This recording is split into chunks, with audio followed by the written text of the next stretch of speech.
Hello students. तो आप लोगों का स्वागत है गीता मैम की पाठशाला में। आज मैं आप लोगों के लिए लेकर आई हूँ कविता जो नाम है कैमरे में बंद अपाहिज, और जिसके कवि का नाम है रघुवर सहाय। तो इस कविता में एक अपाहिज के साथ कैसे कैसे दुराचारिता होती है और जो मीडिया वाले होते हैं उसे कितने हद तक परेशान करते हैं कैमरे के सामने आने के लिए, और अपनी दुखों की जो विडंबना होती है उसको उजागर करने के लिए हद तक प्रयास करते हैं मीडिया वाले, और उसे कोशिश करवाते हैं कि कैमरा के सामने बोलो। तो इसमें जो कैमरे में बंद अपाहिज है, जो अपने दुखों से खुद पीड़ित है, वो कैमरे के सामने क्या बोलेंगे। एक दुखी आदमी को फिर से आप बीते हुए दुख को उजागर करना चाहते हो, तो ये कितनी बड़ी विडंबना है जो अपने चैनल को बढ़ाने के लिए, अपने कैमरे को प्रसारण करने के लिए आप एक दुखी आदमी को, एक अपाहिज आदमी को उसको दुखों के द्वारा और उजागर करना चाहते हो। तो ये कविता इस प्रकार है कि हम दूरदर्शन पर बोलेंगे, हम समर्थ शक्तिवान, हम एक दुर्बल को लाएंगे, एक बंद कमरे में उससे पूछेंगे तो आप क्या अपाहिज है, तो आप क्यों अपाहिज है, आपका अपाहिजन तो दुख देता होगा, देता है। इस तरह की क्वेश्चन किया जा रहा है अपाहिज से।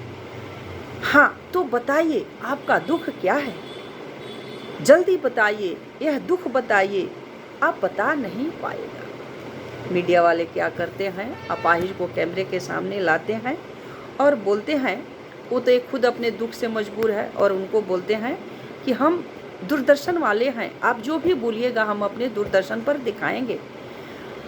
आप बहुत शक्तिशाली है, आप बहुत शक्तिवान है, आप बोलिए आपका दुख का कारण क्या है। आपसे पूछा जाएगा, किससे पूछा जाएगा, जो अपाहिज है, कि आप क्या अपाहिज है।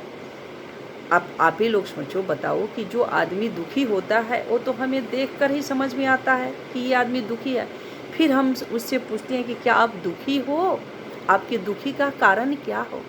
तो ये सब पूछने से उसका दुख और दुगना होगा या कम होगा। तो इस तरह की मीडिया वाले करते हैं, कैमरे के सामने उसको लाते हैं और बोलते हैं कि क्या आप अपाहिज है, तो आप क्यों अपाहिज है, इस तरह के प्रश्न पूछते हैं। अरे अपाहिज कोई क्यों होता है, न मजबूरी में हो जाता है, कोई उसके साथ विडंबना होती है, कोई उसके साथ एक्सीडेंट होता है जिससे वो अपाहिज हो जाता है। लेकिन कैमरामैन उसी के साथ पूछते हैं कि आप क्यों अपाहिज हैं, आपके अपाहिजीपन का क्या कारण है, आप बताइए, आपको अपाहिजीपन तो बहुत दुख देता होगा। इस तरह की प्रश्न पूछ के उसके बीते हुए दुख को और याद करके उसके दिल को झकझोर देते हैं, उसकी अतीत के यादों को दिलाकर उसे और दुख की विडंबना से झकझोर देते हैं और पूछते हैं, चलिए आपके सामने कैमरा किया गया है, आप बोलो आपके दुख के कारण क्या है, आप अपाहिज कैसे हुए, आप अपाहिज क्यों है, आप अपाहिज होकर आपको कैसा लगता है।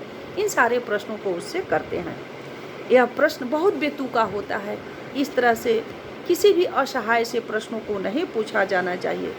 जो अपाहिज होता है वो तो चुपचाप मौन धारण करके बैठा हुआ है, उसे कुछ बोलने की लायक नहीं है, अपने दुखों को, बीते हुए दुखों को फिर से उजागर नहीं करना चाहता है, लेकिन उसे जोर जबरदस्ती उसको दुखों को और कुरेदा जा रहा है।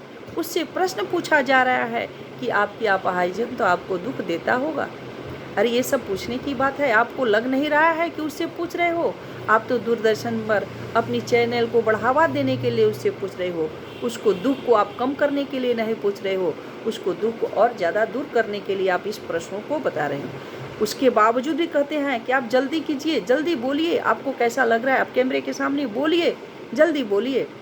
इससे क्या होता है, जो अपाहिज होता है बहुत अपने आप को कमज़ोर महसूस करने लगता है, अपने को दुखी महसूस करने लगता है, और कैमरे के सामने कुछ बोल नहीं पाता है और रोने लगता है।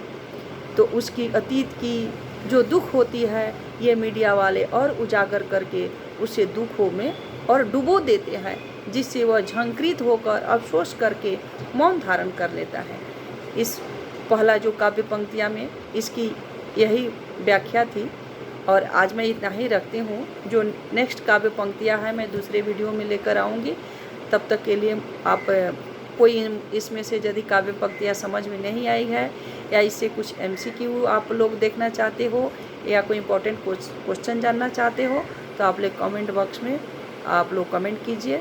और प्लीज़ चैनल को सब्सक्राइब करना मत भूलिए। ओके, आप अगले वीडियो में बने रहने के लिए तब तक बाय।